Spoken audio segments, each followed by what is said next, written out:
हर इंसान मजबूताई की ओर जाना चाहता है और हर इंसान बुलंद की ओर जाना चाहता है। याद रखना मेरे तमाम भाई बहनों, आज व्यक्ति भारत देश के अंदर अगर लखपति करोड़पति नहीं बन पा रहा है तो विदेश में जा रहे हैं कर्जे को उठाकर। समझने के लिए समझ रहे मेरे भाई बहनों, भारत के देश के रुपयों से अगर उनकी गरीबी नहीं हट पा रही है तो फिर ये लोग क्या कर रहे हैं, विदेश में जा रहे हैं। उनका हम विरोध नहीं कर रहे हैं, एक सलाह दे रहे हैं, एक उदाहरण दे रहे हैं लोगों को समझाने के लिए। जाना चाहिए, आखिर जाना चाहिए, उसमें कोई भी रोक टोक नहीं है, जाना चाहिए, उसमें कोई भी रोक टोक नहीं है। बल्कि क्या आत्मिक जीवन के लिए क्या कई किलोमीटर जाकर मीटिंगों में सभाओं में भाग लेने की कोशिश करी कभी? कहते हैं कि बहुत दूर है, बहुत दूर है, हमें जाने में काफी तकलीफ होगी।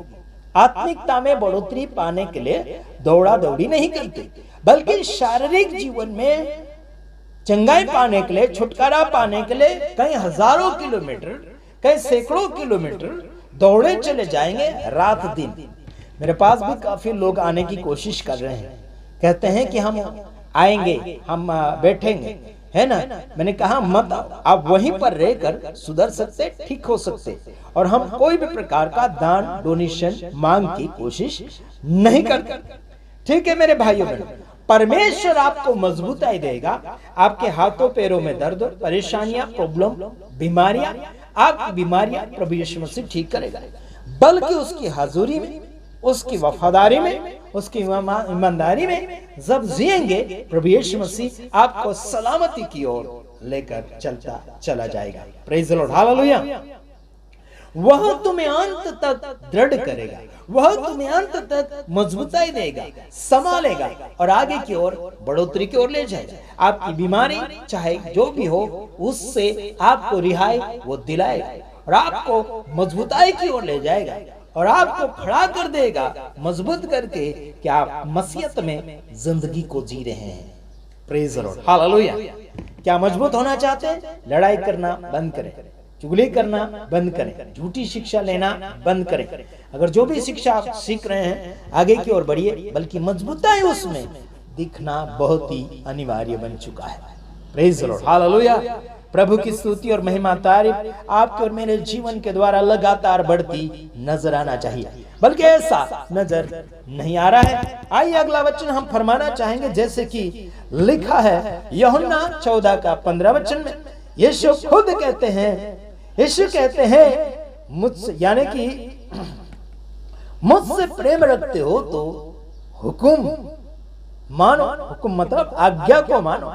यानी कि यदि तुम मुझसे प्रेम रखते हो तो मेरी आज्ञाओं को मानोगे।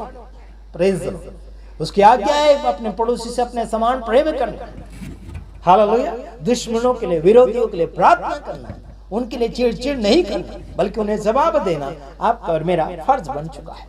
बदले की भावना पर नहीं, बल्कि माफ की भावना की ओर दौड़े चले जाना चाहिए। Praise the Lord. बदले का भावना लेकर बहुत से ऐसे दौड़े चले जा रहे हैं जो बाइबल को अपना गुरु समझने के बावजूद भी बदले की भावना की ओर दौड़े चले जा रहे हैं। हमने देखा और हमारे साथ ऐसा हुआ और वो हमारी नजरों के साथ घूमते हैं। लेकिन प्रभु यीशु मसीह जब न्याय करेगा इन सब का, तब पता चलेगा इनके अंदरूनी आत्मिक रीति से, अंदरूनी रीति से अभिमान और घमंड छाया हुआ।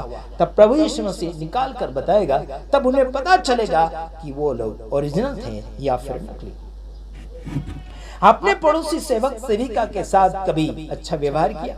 मीटिंगें कर रहे हैं, खान पान कर रहे हैं, फिर भी पड़ोसी सेवक को नहीं बुलाया जा रहा है, लेकिन वो व्यक्ति खाने के लिए तैयार नहीं, यानी कि खाने के लिए नहीं आता, बल्कि आपके सभाओं में बैठकर आपके साथ संगति करके और वो आगे की ओर देखना चाहता है कि तुम सेवकाई में कैसे बढ़ रहे हैं।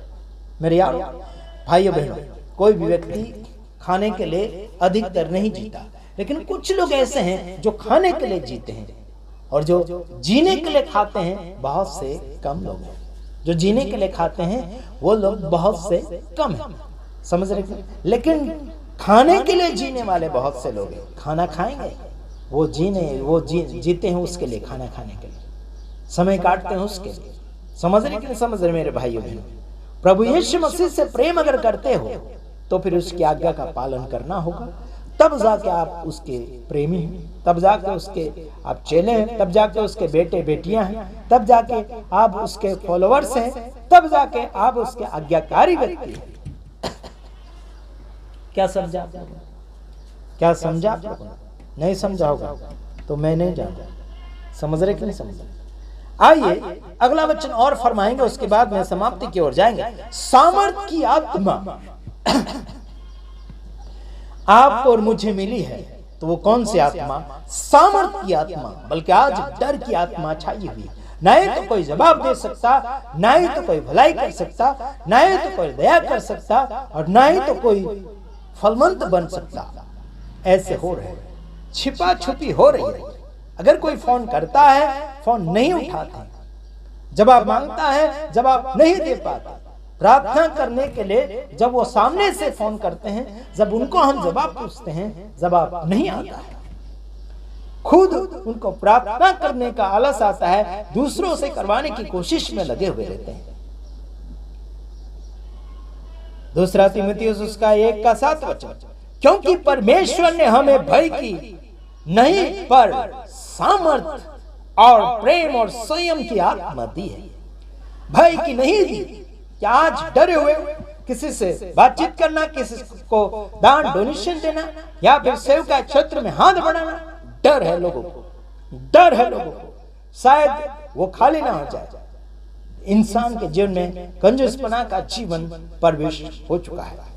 आइए हम कुछ और बातें आपको बताना चाहता है कि खुशी और मंगल के साथ जीने वाला व्यक्ति बीमारी को महसूस कभी नहीं करता। कभी कभार आया गया वो अलग बात है, लेकिन बड़ी बड़ी बीमारियों का सामना वो कर सकता है जो व्यक्ति खुश है।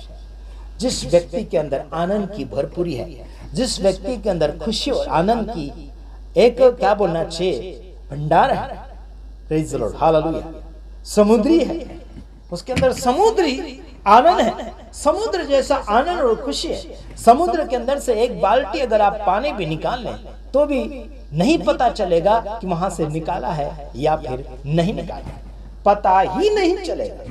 ध्यान रखना मेरे भाइयों बहनों, डर की आत्मा नहीं बल्कि सामर्थ की आत्मा दी है। भूतकाल में बीते हुए वर्षों में काफी लोगों ने डराने और धमकाने की कोशिश करी, पुलिस कार्रवाई की, अलग अलग प्रकार के है ना आरोप लगाने की कोशिश करी। हर सवाल का जवाब मैंने पुलिस वालों को दिया और अन्य लोगों को भी, अन्य समाज वालों को भी हर सवाल का जवाब दिया। आखिर है ना, जहां पर झुकना चाहिए वहां झुके भी, जहां पर नम्र होना चाहिए वहां नम्र हुए भी, जहां पर माफी मांगना चाहिए वहां माफी मांगे भी, लेकिन आगे की ओर बढ़ते चले गए। इंसानों का नहीं सुना बल्कि यीशु का सुना। Praise the Lord. लोगों ने कहा माफी मांगे, हाँ ठीक है, क्या हो गया उसमें, पैसे देने लेने की बात क्या है, नहीं है, फ्री में मिलती माफ, फ्री में हम देते हैं। प्रभु यीशु मसीह ने आपके और मेरे सारे अपराध गुनाहें माफ कर दिए फ्री में, उसी प्रकार से हम भी फ्री में माफ करते हैं जैसे कि प्रभु ने माफ किया। तो लोगों को लगता है कि हमने अगर माफी मांगे तो वो बड़े हो गए। हेलो, बड़ा वही होता है जो माफ करता है, माफी मंगवाने वाला बड़ा नहीं होता। समझ रहे कि नहीं समझ रहे? वो भिखारी और क्या बोलना चाहिए गिरा हुआ होता है जो माफी मंगवाता है। समझे कि नहीं समझे मेरे भाइयों? जो माफी मंगवाता है वो गिरा हुआ इंसान है। यीशु मसीह ने क्या कभी माफी मंगवाई? उस समय जब वो सेवकाई क्षेत्र में थे। समझ रहे कि नहीं समझ रहे मेरे भाइयों? कबूल करना यीशु मसीह के सामने पापों की यानी कि पापों की माफी के लिए। अगर आपने पाप गुनाह किया होगा, कबूल करना है, माफी मांगना है, प्रभु से मांगना है। समझ रहे कि नहीं समझ रहे? वो अच्छाई के लिए होता है, लेकिन संसार भर में जब आप माफी मांगते हो वो मजाक के लिए हो जाता है, या फिर वो सामने वाला व्यक्ति जो माफी लेने वाला है वह व्यक्ति क्या होता है, वो अपने आप को घमंडी दर्शाता है कि मैंने उससे माफी मंगवाई, ये करवाई, वो करे। अरे बाबा, वो बड़ा व्यक्ति नहीं होता है जो माफी मंगवाता है, जो माफ करता है वो बड़ा व्यक्ति होता है। समझ रहे कि नहीं समझ रहे?